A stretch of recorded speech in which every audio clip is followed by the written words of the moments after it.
Hi, I'm Brian Post, and I want to talk to you about trauma. Trauma is any stressful event that is prolonged, overwhelming, or unpredictable. Any stressful event. And this is where we end up misunderstanding trauma from the very beginning. People who are in the helping services, people who have known individuals who've gone through traumatic events, have limited understandings of trauma because they think about trauma in the context of very specific things.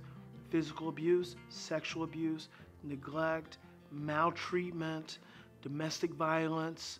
A lot of times we don't even realize that trauma can be parental depression, frequent moves. It can be having an emotionally absent parent.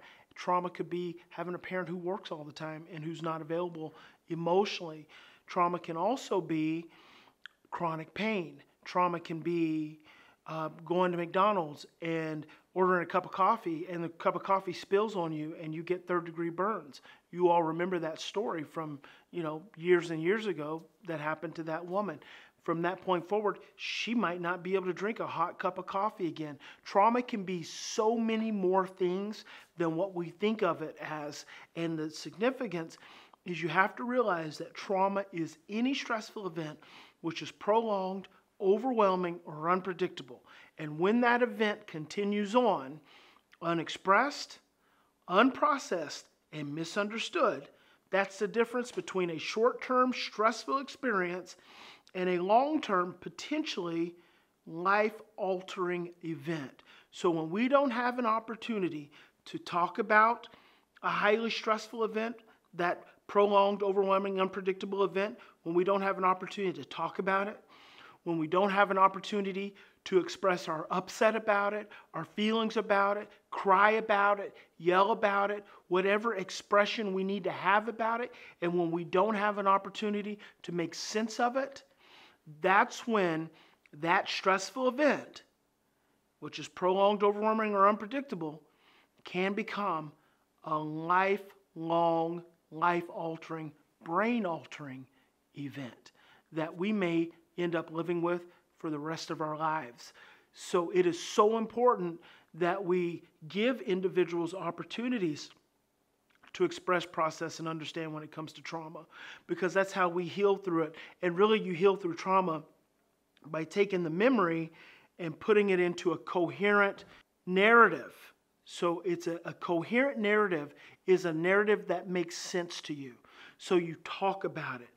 If you think about the last time you got pulled over by a police officer, once you got pulled over, what's the first thing you usually do after the police officer is no longer there? You call someone and you tell them about it. You start talking to them about it. And then you talk to someone else about it. And you talk to someone else about it. Or if you were in a shopping center and someone gets into a fight, or someone has a heart attack, or someone rear-ends you. After the event's over, what are the first things you do? You call someone and you tell them about it. We do this over and over and over again, and we don't realize that that's our body's natural ability to process stressful occurrences. See, we are naturally equipped to be able to heal through experiences that happen in our lives. But when you don't have that opportunity, if you had something painful happen in your life, and then you called someone who normally is supposed to be a supportive person, and they said, I don't want to hear about that. I don't have time to talk about that right now. You'd hang up, and then you'd call someone else. And what if they said, I don't have time right now? You'd probably try calling someone else. And then pretty soon, if you had enough people tell you, I don't want to hear it, you would just be stuck with it. And so you'd be trying to figure out how you could make sense of it on your own.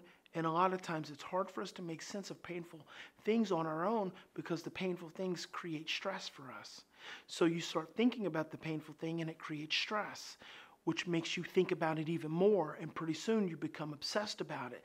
So the whole point of all of that is that trauma is much bigger than how we oftentimes want to frame it. And it happens in a lot more ways and varying ways than how we typically think about it.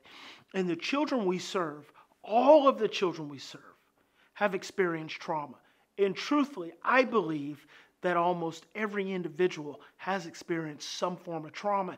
And even if you have the most beautiful life, that you've lived the most beautiful life now, you were probably raised by parents who had experienced trauma. And because you were raised by parents who've experienced trauma, that emotional message, that emotional story, that DNA imprinting gets transmitted to you. So trauma is almost an unavoidable experience. But especially with our children and with the parents that we serve, there's two dynamics that are really important. Number one, children who've experienced trauma are stress sensitive and fearful. That's the way I like to frame it. Children who've experienced trauma are stress sensitive and fearful. Parents who are raising children who've experienced trauma become stress sensitive and fearful themselves. Children who have experienced trauma, in their stress sensitivity and in their fear, oftentimes send a vibration to the parent which triggers their stress sensitivity and their fear. In fact, I was just answering a text message from one of my parents whose teenage daughter is asking her if she can go spend the night with a friend obsessively. Mom keeps saying no. Teenage daughter keeps asking. Mom keeps saying no. And historically, mom has eventually gotten frustrated, gotten mad at her child, but we've been working on her requesting support. And what does support look like? For me, it looks like as simple as mom sending me a text message and saying, this is what's happening, what do I do? And my response is, okay, let's take a few deep breaths. I get a little more clarity on what's going on, and then I say, text her back. Now listen to this. I say, text her back and ask her to text you more so you can keep telling her no. So that completely goes against what mom's used to, because mom thinks the child should stop asking.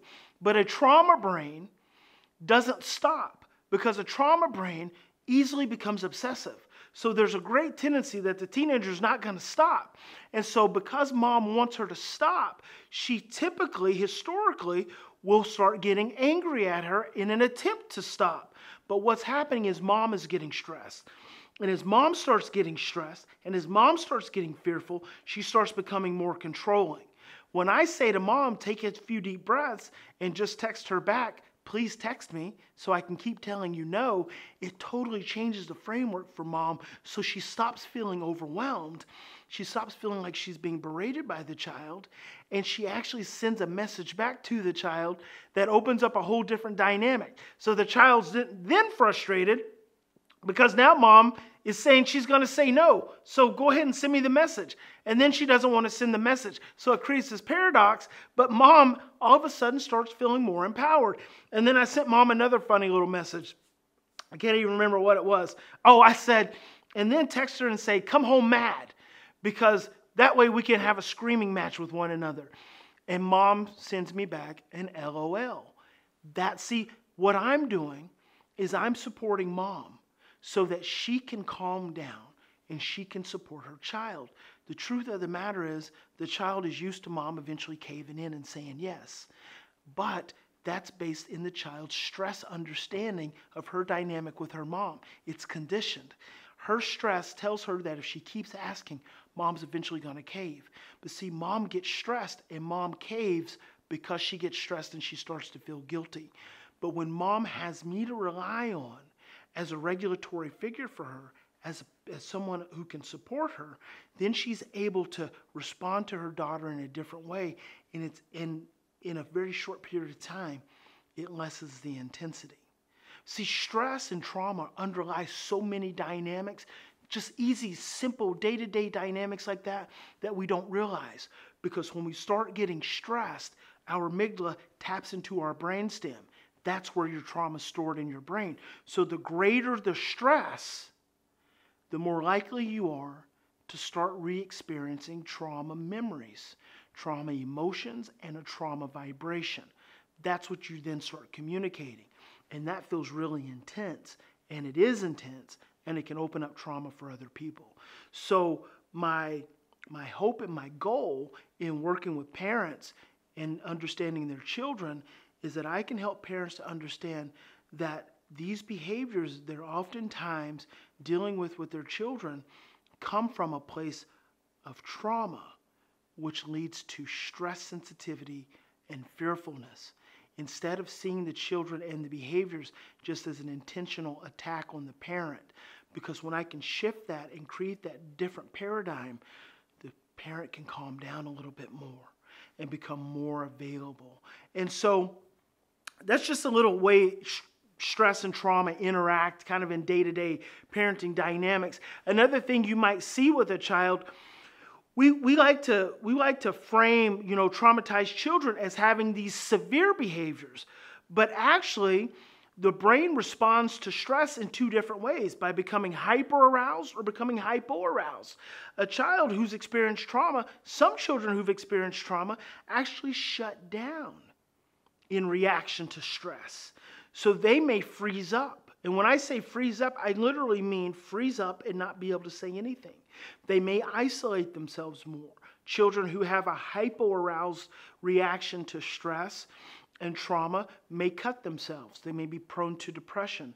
They may be prone to acting out with alcohol and with drugs as a way to suppress the stress and the anxiety. So it's not always the outwardly aggressive child, which is the hyper-aroused state that you see in children who've experienced stress and trauma. It can be the hyper-aroused child. And those children a lot of times are classified as good kids, but they're the depressed children. And they're the ones you have to pay attention to as much as the hyper-aroused child. And one of the things I encounter a lot with hyper-aroused children is they make parents anxious because they don't want to engage with the parent. And when the child doesn't want to engage with the parent gets anxious, and then they try to engage even more. And a child who's hypo-aroused oriented gets overwhelmed and then regresses from the parent even more. So just another example in the way that we experience stress, which becomes trauma. Because remember, trauma is any stressful event which is prolonged, overwhelming, or unpredictable. And when that event continues on, unexpressed, unprocessed, and misunderstood, that's the difference between a short-term stressful experience and a long-term, potentially life-altering and brain-altering traumatic experience.